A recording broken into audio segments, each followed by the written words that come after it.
Nous allons commencer par le foie.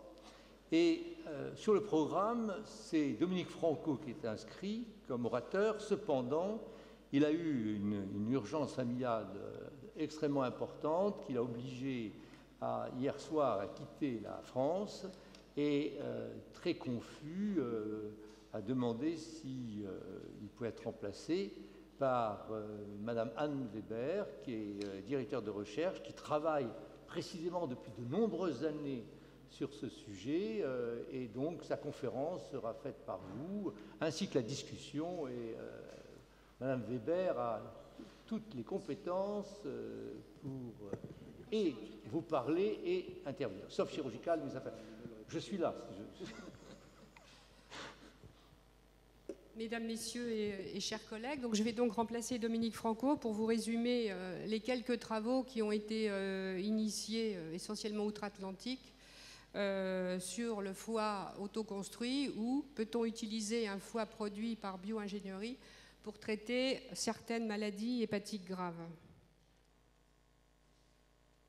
Alors, je vais commencer par faire un rappel sur la thérapie cellulaire. En fait, il y a depuis 1976, donc 35 ans, des hépatocytes avaient été transplantés chez le Ragen, qui est le modèle de la maladie de Crigler-Najjar, et les animaux avaient été guéris après cette transplantation, et de nombreux travaux ont pu montrer que 5% de la masse hépatocytaire pourrait être suffisant pour soigner ou du moins améliorer le déficit. Puis il y a eu un certain nombre d'essais cliniques qui ont été réalisés avec des hépatocytes donc congelés, isolés en allogénique. Et 35 ans plus tard, donc les résultats sont assez pessimistes, puisqu'il n'y a eu aucun résultat positif dans la cirrhose et l'insuffisance hépatique aiguë, et que la transplantation d'hépatocytes, en fait, a permis une amélioration clinique modérée et transitoire seulement dans quelques cas de maladies métaboliques. Et en fait, pourquoi c'est si compliqué d'avoir une greffe d'hépatocytes? D'abord, il est important de transplanter un grand nombre de cellules parce que comme ils proviennent de stocks congelés et que la viabilité est au mieux 50 à 60%, un grand nombre de cellules sont transplantées qui ne sont pas viables. Et ensuite, c'est le parcours du combattant pour l'hépatocyte, parce qu'il doit donc sortir des vaisseaux portes, traverser les sinusoïdes et la barrière sinusoïdale, ensuite s'intégrer entre les hépatocytes résidents, puis proliférer alors qu'ils sont en compétition avec les hépatocytes résidents. Donc là, je vous ai rajouté une plaque, je ne sais pas si c'est bien visible, mais en fait, c'était un limpin hypercholestérolémique qu'on venait de transplanter.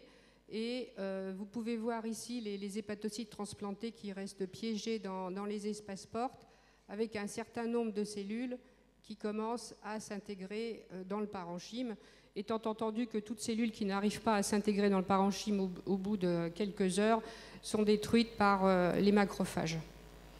Et pourquoi donc la transplantation d'hépatocytes est complètement inefficace dans le cadre de cirrhose, par exemple, ou d'insuffisance hépatique? Dans le cadre d'insuffisance hépatique, donc les cellules qu'on appelle étoilées ici, ou cellules de Ito prolifèrent, sécrètent en grande quantité les protéines de matrice et donc vont boucher les fenestrés des cellules endothéliales, ici, qui tapissent les hépatocytes, et donc empêcher la pénétration des hépatocytes transplantés pour s'intégrer entre les hépatocytes résidents. Donc, bien évidemment, depuis le temps où on a pu mettre en évidence tous ces problèmes, plusieurs équipes ont cherché à améliorer les problèmes de la transplantation de cellules. Donc, tout d'abord en induisant une régénération, et ça c'est le travail de notre équipe avec l'équipe de Dominique Franco. Nous avons pu montrer chez le primate qu'une embolisation portale partielle réversible, qui est transposable à la clinique, améliorait la prise de greffe. Mais il y avait aussi, bien évidemment, un problème de cellules, puisqu'on manque de donneurs d'organes et donc on manque d'hépatocytes. Donc, et j'y reviendrai pour le foie autoconstruit. Donc les équipes maintenant se tournent vers différents types de cellules souches, les hépatocytes fœtaux qui effectivement greffent de façon plus efficace que les hépatocytes adultes, Les cellules souches mésenchymateuses, qui ont fait leurs preuves chez les rongeurs, mais chez l'homme n'ont encore donné aucun résultat. Donc un essai a été tenté par l'équipe d'Étienne Sokal, pour l'instant, qui s'est traduit par un échec. Enfin, les cellules pluripotentes souches, qu'elles soient embryonnaires ou pluripotentes induites, et la nécessité d'utiliser une matrice spécifique, d'où l'idée de foie décellularisé. Donc la matrice extracellulaire, ça fait un certain nombre d'années, bien sûr, qu'on connaît son rôle sur l'augmentation de la survie et la fonctionnalité des cellules matures en culture, son rôle dans la différenciation des cellules souches en hépatocytes, puisque nous-mêmes nous en utilisons pour différencier les cellules pluripotentes. Donc différents types de matrices existent et ont été testées, qu'elles soient artificielles, biologiques.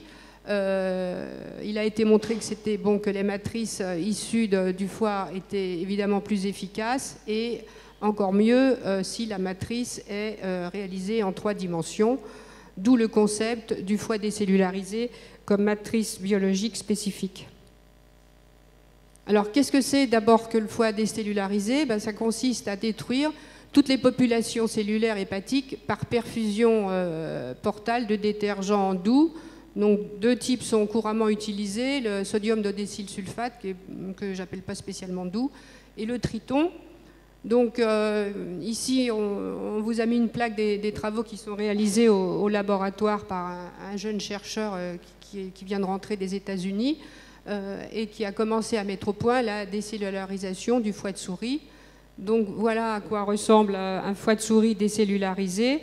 Et cette décellularisation permet de récupérer le squelette vasculaire biliaire et bien évidemment la matrice extracellulaire.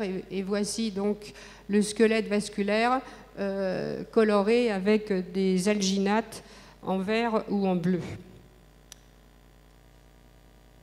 Donc brièvement les caractéristiques du foie décellularisé. Donc les équipes démontrent que dans la mesure où il y a une disparition de la population cellulaire, il n'y a quasiment plus d'ADN présent dans le foie. Le squelette vasculaire, illustré de différentes façons ici, est intact quant au réseau porte et ciseaux hépatiques, quant au sinusoïde, et bien évidemment la lobulation hépatique est respectée. Le foie décellularisé est aussi continent en ce sens que l'on perfuse les cellules par la voie portale et qu'il n'y a pas de fuite extravasculaire et qu'il est transplantable. Je vous montrerai des photos tout à l'heure. Autre caractéristique du foie, donc la matrice extracellulaire normale porte en relief les empreintes des travées hépatocytaires. La composition en protéines de la matrice, évidemment, n'est pas modifiée, donc essentiellement du collagène 1 et 4, de la fibronectine, de la laminine. Et donc toute cette matrice est extrêmement riche en cytokines, hormones de croissance et facteurs de croissance. Et donc un des premiers travaux aussi avait été de montrer sur foie décellularisé que des tranches fines de foie décellularisé posées sur des plaques de culture permettait la différenciation de cellules souches humaines en hépatocytes et la survie en culture d'hépatocytes humains. C'est l'équipe de Lola Reed qui a montré ça très récemment. Donc deuxième étape, première étape on décellularise le foie, deuxième étape un peu plus compliquée, on le recellularise. Donc sur la technologie, nous n'avons pas encore testé, donc on infuse des cellules par voie portale en une ou plusieurs fois, en plusieurs heures. Et l'ensemble est ensuite maintenu en perfusion par la veine porte dans une chambre de perfusion en silicone. Donc voilà la chambre de perfusion qui nécessite une pompe, un oxygénateur et un piège à bulles. Voici quelques travaux résumés d'injection de cellules hépatiques. Alors dans les 3 articles cités, donc les hépatocytes murins, des hépatocytes humains adultes ou fœtaux ont été transplantés, ainsi que des cellules souches hépatiques immortalisées. Voici ici quelques fonctions d'un foie normal, c'est-à-dire les hépatocytes expriment bien évidemment l'albumine, la glucose-6-phosphatase, l'UGTA qui est la protéine manquante dans le Crigler-Najjar. Et voici un foie recellularisé où les cellules transplantées expriment l'albumine, la G6P et également l'UGTA. Donc, bon, les auteurs parlent de fonctionnalité, je pense que c'est allé un peu vite. Bon, disons que les foies recellularisées expriment les protéines hépatiques. Bon, on ne sait pas bien sûr si les fonctions, par exemple comme celle du cytochrome 3A4, qui est le détoxifiant majeur du foie, a vraiment une activité. Mais néanmoins, pour un premier essai, c'est assez significatif. Donc les résultats ont été résumés comme suit par Dominique Franco. Donc les cellules qui sont infusées par la veine porte migrent dans la matrice extracellulaire et se positionnent à l'intérieur des logettes de la matrice. La mortalité et l'apoptose est estimée à moins de 20% au cours de la perfusion. Le repeuplement du foie de souris est complet en quelques semaines. Et la fonctionnalité des cellules, c'est ce que je viens de vous montrer, semble identique à celle des cellules en culture. Je dois ajouter aussi que des cellules endothéliales ont été transplantées. C'est en effet important de vérifier qu'elles recouvrent bien tout le squelette vasculaire et que l'endothélium est fonctionnel, sinon il y a un risque de thrombose. Donc c'est ce qui a été vérifié. Là, vous voyez en vert donc, des cellules endothéliales qui ont été marquées par la GFP et donc qui repeuplent le lit vasculaire. Enfin, deux articles, un de 2010 et un très récent, viennent de montrer que le foie autoconstruit peut être greffé. Donc en fait, cette poche de parenchyme hépatique qui contient une veine porte et une veine hépatique a été, dans la première étude publiée, greffée à la place du rein droit. Donc voici ici le résultat que je suis bien incapable de vous commenter. Les auteurs là, ont retiré le foie au bout de 2 heures et ont pu montrer que les hépatocytes et les cellules greffées étaient restés fonctionnels. Donc, dans la dernière étude publiée, je crois que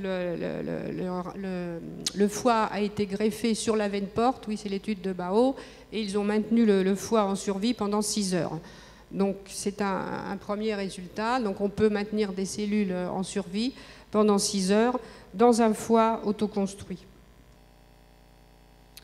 Donc en conclusion de ces travaux, donc chez le petit animal, donc souris, rat et même furet, il est possible de construire un foie à partir d'un squelette hépatique décellularisé et d'y implanter différentes populations cellulaires, qu'elles soient matures ou non, puisqu'un travail a été fait avec des cellules fœtales, autologues ou allogéniques, et que ce foie peut être transplanté, exprimer des fonctions et prolonger la survie de rats ayant une insuffisance hépatique aiguë, c'est-à-dire chez qui on a réalisé une hépatectomie de 90%.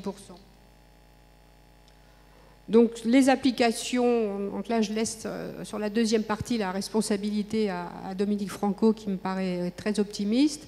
Donc la première application, c'est la construction d'un foie à partir d'un allosquelette décellularisé et de cellules souches embryonnaires en allogénique ou d'IPS ou de cellules induites pluripotentes de patients pour le déficit de maladies métaboliques qui induisent des cirrhoses ou pour le traitement de la cirrhose. Alors ensuite, Dominique Franco mentionne une banque de foie autoconstruit, là c'est une vision à plus long terme évidemment, immunologiquement définie pour le traitement de l'insuffisance hépatique, qui serait transplantée en orthotopique, en hétérotopique ou utilisée en circulation extracorporelle. On peut même envisager un organoïde transplanté dans la fosse iliaque. Alors évidemment, il y a encore de nombreux verrous technologiques, donc certains sont mentionnés ici. Donc il faudra bien sûr de grandes quantités de cellules. Pour vous donner un ordre de grandeur, les enfants transplantés avec des hépatocytes reçoivent plus d'1 milliard d'hépatocytes dans le foie. Donc, et des gros volumes. Alors, la quantité de cellules, on peut en parler tout de suite. Donc, en fait, on n'envisage guère les hépatocytes humains matures, parce que, comme je vous l'ai dit, donc, au manque de donneurs, et à l'heure actuelle, en tout cas, on ne sait pas faire proliférer les hépatocytes en culture, alors qu'ils ont une capacité à régénérer fantastique in vivo. Donc, l'idée, c'est de se tourner vers les cellules souches pluripotentes.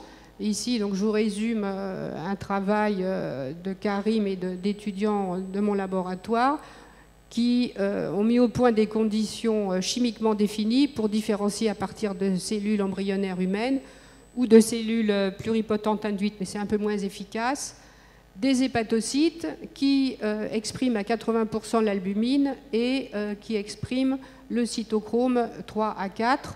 Donc la génération d'hépatocytes matures à partir de cellules pluripotentes est une question, je dirais, de mois ou d'années. Mais bien évidemment, la génération de cellules endothéliales, c'est aussi en cours dans le laboratoire. On sait produire des cellules endothéliales à partir de cellules pluripotentes, mais il faudra aussi des cellules biliaires, probablement, et puis des cellules stellates, enfin, étoilées, pour, si l'on veut, avoir la quasi-totalité des cellules composant un foie normal. Autre verrou technologique et question, donc le système biliaire va-t-il rester perméable et les canaux biliaires vont-ils être anastomosables? Quel sera le meilleur détergent qui associera une décellularisation complète et douce et une suppression de l'immunité liée aux protéines de la matrice extracellulaire qui doivent de fait avoir une certaine immunité, même si elle est bien moindre évidemment que celle d'un foie entier. Et puis l'autre verrou technologique, c'est qu'il faudra ensuite réaliser toutes les mises au point qu'on va devoir faire chez le petit animal.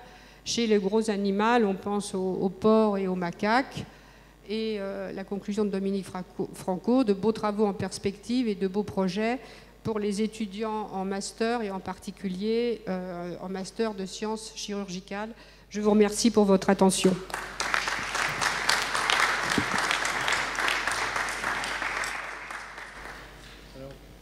Nous allons écouter maintenant M. Poupon et ensuite la salle débattra avec les orateurs.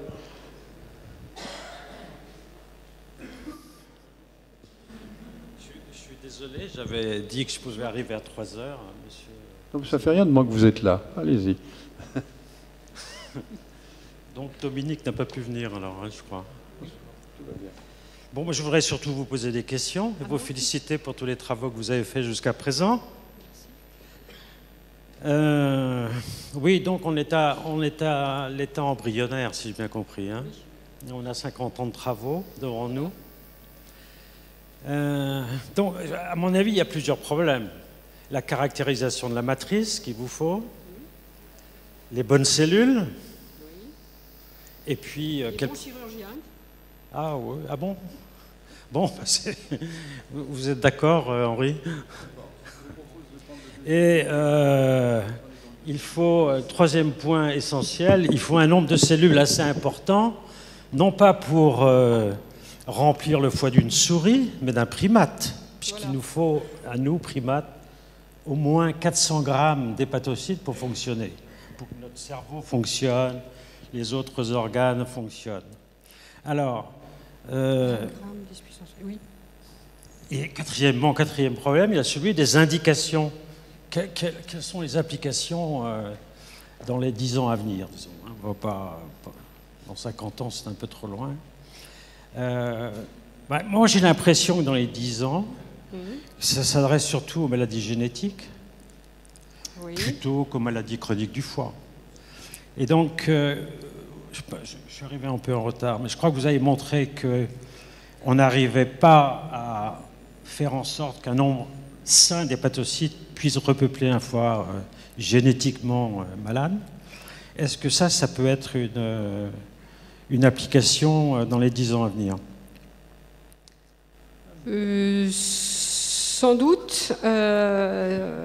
Sans doute si on considère l'abord par l'alloconstruction, on va dire.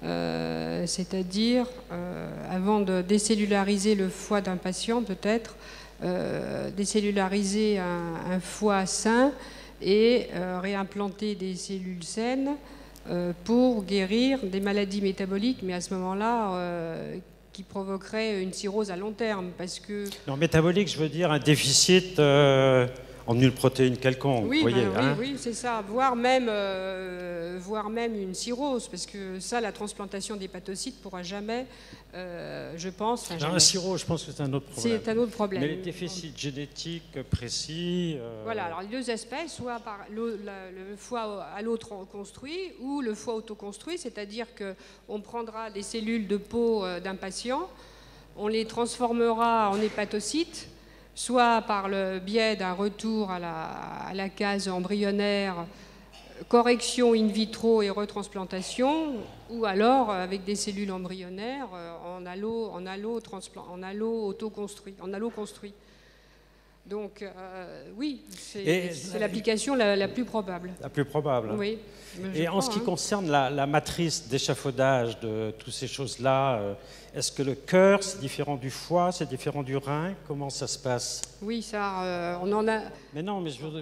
Non, mais on en a... Non, mais c'est spécifique du foie, la matrice, ou bien les... Oui, spécifique du foie, en ce sens que si on veut laisser la matrice du foie, comme c'est fait à l'heure actuelle, du foie décellularisé, donc les constituants, ils sont là, tels qu'ils sont in vivo dans le foie. Donc il y a ce qu'il faut en collagène 1, ce qu'il faut en collagène 4, ce qu'il faut en laminine et ce qu'il faut en fibronectine. Donc l'étape suivante, ça sera peut-être de tout enlever et d'enrober les cellules dans une matrice artificielle. Mais dans un premier temps, l'idée, c'est d'enlever les cellules hépatiques et de laisser la trame de la matrice pour que les hépatocytes viennent s'y loger à l'intérieur. Non, ce que je veux dire, c'est est-ce que la matrice, en termes... Il y a une cinquantaine de collagènes différents. Oui. Je ne sais pas s'ils sont communs, en grande partie, avec le cœur, le rein ou le foie. Voilà, les proportions varient. Les proportions varient, je pense, oui. On connaît ça? J'ai l'impression qu'on ne connaît pas très bien ça. On connaît les protéines de la matrice hépatique, comme vous le dites, mais la caractéristique comparée... une spécificité d'organe. Pourquoi vous voulez prendre de la matrice du cœur et la mettre dans le foie? Oui, s'il y avait une matrice minimale, on pourrait prendre celle d'un muscle et voir si on peut greffer ou proliférer les cellules sur cette matrice déjà. Oui. Non, je me permets d'intervenir parce que je pense, je me permets, auprès de toi Raoul, de dire que par l'organe autoconstruit, on désigne un objectif, mais qu'il y a des étapes intermédiaires. Ces étapes intermédiaires vont permettre d'établir même des étapes thérapeutiques qui certaines peuvent être simples et peut-être déjà prévisibles. Et deuxième point, il y a des questions auxquelles on ne peut pas répondre parce que c'est au fur et à mesure qu'on abordera l'étape qu'on verra la question. Autrement dit, la composition des matrices, jusqu'à présent, on ne s'en est pas beaucoup occupé. C'est maintenant qu'on s'en occupe parce que la question devient réelle, comme tu viens de le dire. Il y a C'est ça qui est intéressant. C'est exact. Ça soulève un tas de questions et donc voilà. C'est ça qui est intéressant dans la recherche. Hein. Il y a toutes les protéoglycanes avec toutes les chaînes sucrées. Il y a aussi beaucoup de travail là parce qu'on parle de laminine, de fibronectine, mais il n'y a pas que ça dans la matrice. Ah ben non, il y a tous les facteurs de croissance qui vont être délivrés, sans parler des facteurs de croissance. Est-ce que vous autorisez la salle à poser des questions? Bien sûr, j'ai plein de questions à lui poser. Ah bon? Pas souvent. Alors, Monsieur Loisance. Au fond, il y a une question. Monsieur Loisance d'abord, dans l'ordre. Dans l'ordre, allez-y. Merci, Monsieur le Président. On assiste à une très belle séance de présentation de sujets de doctorat en sciences ou de Master 2. J'ai été un peu intrigué par le commentaire que vous avez fait sur la qualité de la décellularisation des matrices. Et vous passiez un petit peu comme un phénomène acquis le fait que la perfusion de cellules endothéliales était à la fois nécessaire, mais elle était surtout efficace. C'est-à-dire qu'il semblait qu'il n'y avait pas de problème. Alors que si on regarde des matrices beaucoup plus simples, comme la matrice vasculaire, une matrice aortique par exemple, totalement décellularisée, lorsqu'on essaye de faire un ensemencement de cellules endothéliales sur cette matrice, on s'aperçoit que ça ne marche pas.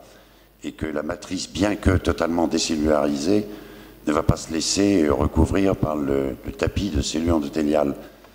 Alors, est-ce qu'il y a une plus grande tolérance du foie à l'endothélialisation de l'arbre vasculaire hépatique, ou est-ce que on prend ses désirs pour des réalités?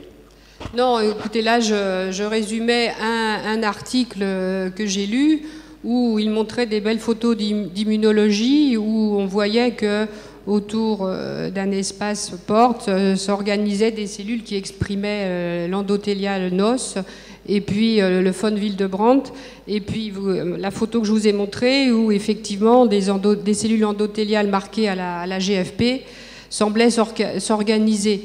Voilà, donc, et les auteurs de conclure que tout allait bien dans le meilleur des mondes. Mais c'était, voilà, c'est le premier article. Comme toujours, on présente un résultat positif et puis on ne sait pas ce que devient le reste des cellules. Mais disons que c'est encourageant de voir qu'au moins certaines cellules endothéliales sont capables de greffer là où on les attend. Je ne peux pas vous en dire plus, c'est un article publié et pas deux.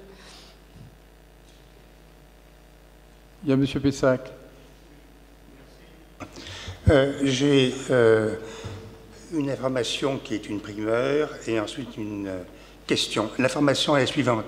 Dans les travaux qui sont conduits en collaboration avec des collègues américains et qui sont en cours de réaction, nous avons montré qu'il existe dans la moelle osseuse un petit pourcentage, mais absolument défini, de cellules qui ont la capacité, dans des conditions appropriées, de former un animal, en l'espèce la souris. C'est-à-dire qu'il existe à l'état naturel, sans aucune manipulation génétique ou autre, des cellules qui ont naturellement la même capacité que des cellules embryonnaires dites souches, c'est-à-dire de former un animal entier. Et donc, entre autres, ils forment du foie. Ces cellules forment du foie. Bon, je ne peux pas vous en dire plus parce que les choses que je viens de vous le dire sont en cours de rédaction, mais elles sont certaines. Ma question est à propos de l'immunologie. Je n'arrive pas très bien à comprendre quel est le statut immunitaire des hépatocytes et des cellules qui les remplacent. Ah, le statut immunitaire, une fois, oui, on a beaucoup dit que les cellules souches, quelles qu'elles soient, avaient un privilège immunitaire. Mais une fois que les cellules sont différenciées, elles acquièrent évidemment les caractéristiques immunologiques des cellules, bien sûr. Donc si elles ne sont pas... Donc seules les cellules auto, entre guillemets... Oui, bien sûr. Voilà. Oui, tout à fait. Oui. Pas question de greffer quelque chose et que ce ne soit pas auto. Oui. Je voudrais rebondir sur ce que vous avez dit, parce que c'est tout à fait passionnant. Parce que nous avons, nous, de façon très ambitieuse, intitulé toute notre session aujourd'hui par le remplacement pièce par pièce de l'individu. Et là, vous dites que, au fond, c'est plus tellement la peine de faire ça, on peut le remplacer en totalité. Mais qui sera-t-il, cet individu? Parce que... Voilà. Je n'ai pas exactement dit ça. Je dis simplement qu'il existe. Le fait que je dis est certain. Je ne peux pas l'argumenter plus longuement parce qu'il y a une compétition internationale démentielle, comme vous pouvez l'imaginer, qu'il y a des cellules qui, dans des conditions appropriées, peuvent fabriquer un individu. En particulier, elles fabriquent un système nerveux total. Donc, et un seul type cellulaire, pluripotent, totipotent, et puisqu'on parle du foie et d'autres, et tous les autres tissus, mais en particulier le foie. Donc, ce que je veux dire, c'est que on en est actuellement aux cellules dites pluripotentes induites, qui, à mon avis, posent de très très graves problèmes, et peut-être que l'étape prochaine sera d'utiliser les cellules que hopefully, vous et moi, nous possédons dans notre moelle osseuse pour reconstituer un certain nombre de tissus ou d'organes et peut-être le foie. Est-ce qu'elles ont une activité télomérase et est-ce qu'elles sont amplifiables des millions de fois? Vous vous êtes dit que je suis tenu au secret professionnel avant que les papiers soient publiés. Voilà. Autrement dit, parmi les 3 catégories de cellules pour repeupler le foie, il y a les embryonnaires, donc du blastocyste à la 10e semaine, les mésenchymateuses et les IPS. Alors, lesquelles vous paraissent les plus intéressantes et vous est-il facile de travailler sur ce problème? Alors, les IPS et les cellules embryonnaires pour le foie, je dirais. Bon, les IPS, effectivement, quand on saura les reprogrammer avec des petites molécules ou qu'on saura éviter l'intégration des gènes et même les gènes qui sont utilisés pour reprogrammer, dont certains sont des oncogènes. Donc, Bon, il y a des recherches pour reprogrammer les cellules avec des petites molécules, et donc voilà, l'avenir des IPS, c'est une reprogrammation sans transgène. Madame Weber, je m'excuse d'interrompre, Madame Weber, parce qu'il y a beaucoup de questions encore. Alors, oui, je vais être courte. Bref. Voilà. Les cellules embryonnaires, pour l'instant, oui, parce que je vous ai montré, on peut les amplifier, on peut les différencier. Les cellules mésenchymateuses, chez l'homme, pas encore. Ah, je crois que Yves Chapuis, je crois maintenant. Oui, très juste un mot. Recadrer ce débat dans le cadre d'une préoccupation qui n'est pas récente, c'est dès 1970 et même un peu avant, il y avait à Denver un chercheur qui s'appelle Ben Eisman qui avait commencé à travailler justement sur la préparation de ce qu'il appelait un foie artificiel avec des principes de culture, etc., pour traiter les insuffisances hépatiques aiguës. Au même moment d'ailleurs, à Boston, McDermott perfusait des foies isolés de porc en particulier, et son voisin d'en face, Starzl, tentait de traiter les insuffisances hépatiques aiguës, lui par transplantation orthotopique. Voilà, c'est tout. Simplement, je pense qu'il faut rendre hommage à M. Eisman, qui a été le promoteur il y a 40 ans, et je ne sais pas combien de temps vont encore durer toutes ces recherches. Nous attendons avec impatience. Merci beaucoup. Il y a une autre question, je crois. Oui. Oui. Oui, je n'ai pas compris comment vous procédiez à la décellularisation du modèle murin et comment ça pourrait passer au modèle humain ensuite. Et deuxième remarque, vous évoquiez les sirogénétiques. Alors on a un modèle tout à fait particulier qui frappe, que l'on voit chez nous, mais qui est surtout fréquent dans un isolat d'origine française au Canada, c'est la tyrosinose. Donc c'est très bien de refaire un foie, mais si on ne modifie pas les conditions métaboliques, évidemment la cirrhose reviendra. Oui, alors sur la première question, bon, les techniques de perfusion varient. Certains perfusent les foies avec des détergents doux pendant 72 heures. Nous, on les perfuse quelques heures. Donc voilà, il s'agit de perfuser dans le foie à l'aide d'une pompe des détergents, puis de rincer jusqu'à ce qu'on obtienne voilà, un foie débarrassé de toutes les cellules. Non, c'est pour ça qu'il y a beaucoup de verrous encore. Et la question sur la tyrosinose, ben, oui, effectivement, mais disons qu'on pourra peut-être reculer l'espérance de vie si voilà, on change le foie tous les 10 ans et on lui... Non voilà. Bien. Non, je crois qu'on va arrêter là, parce que ça, en définitive, non, si je reviens sur ce que vous avez dit tous deux, aujourd'hui vous avez fait le point, qui est d'ailleurs tout à fait remarquable, puisque voici un animal, certes tout petit, dont le foie autoconstruit a vécu quelques heures, mais c'est déjà tout à fait remarquable. Donc la voie est en train de s'ouvrir. Mais simplement, les étapes sont importantes, puisqu'on va avoir un jour des hépatocytes humains. Ces hépatocytes humains nous permettront d'alimenter un organe, ou du moins un filtre artificiel, et on aura enfin un foie bioartificiel. Ne serait-ce que cette étape serait très intéressante. Donc vous voyez, si on donne un objectif lointain, dont on ne sait même pas comment on va exactement y arriver, en revanche, il y a des étapes qui vont survenir, qui sont déjà très intéressantes. Donc c'est intéressant, c'est la voie. Voilà. On termine sur le foie. On vous remercie tous deux, merci beaucoup. Et la parole est maintenant au Président pour rappeler le sujet.